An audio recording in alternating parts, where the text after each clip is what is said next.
Hi, I'm Jacob, and this is my review of the XZNY 12 volt 30 amp hour LiFePO4 battery.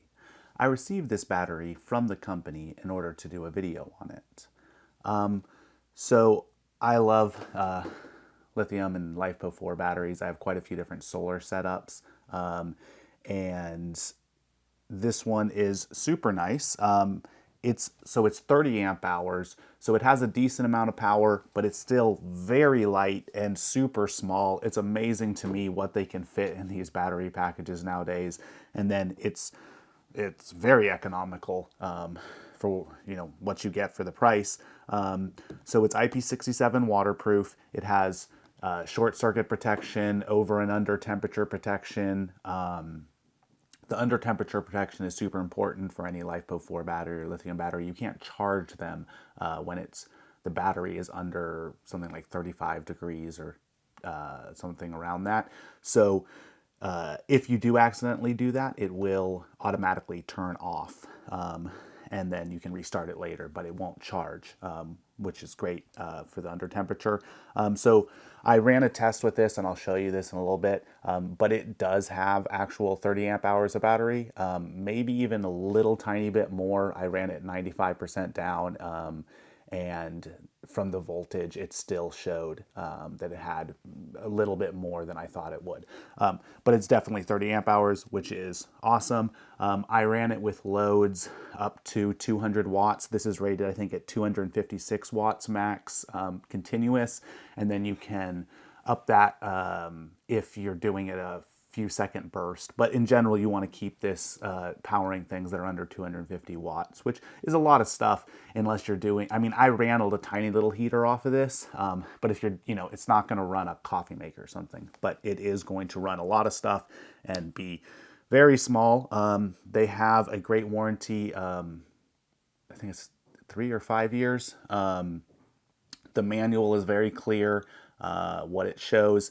I like it has this little handle, which is cool. You can carry it from this. And then, unlike some very small batteries, it has these nice screws that you can put all your stuff on. I think they're M6 or M4. All my connectors are M8 though, and this was able to fit M8. They're a little big for it, and ideally you would size it correctly, but this will work for M8 connectors, which is probably the most standard connector for electrical and solar.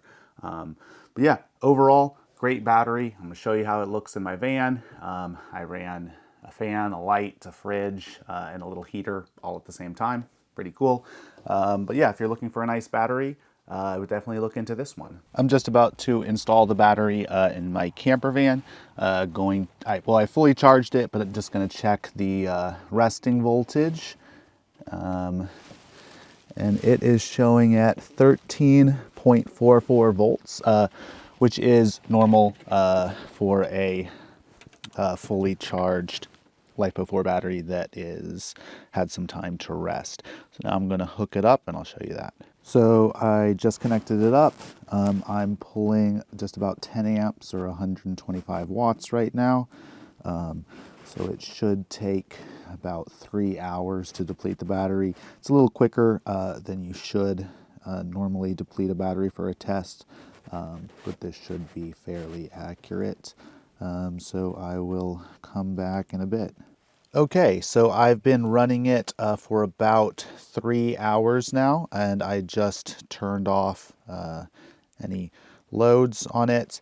And so I used 27.9 amp hours, so basically 28 amp hours. I've got 5% left of the battery, and I'm at 11.76 volts, and it's going up.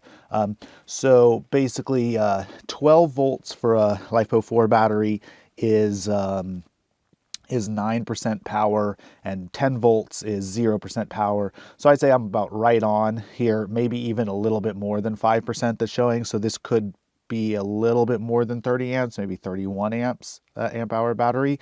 But basically it is at least 30 amps. So that's a great thing to see. Some batteries don't have the capabilities that they say, but this one does.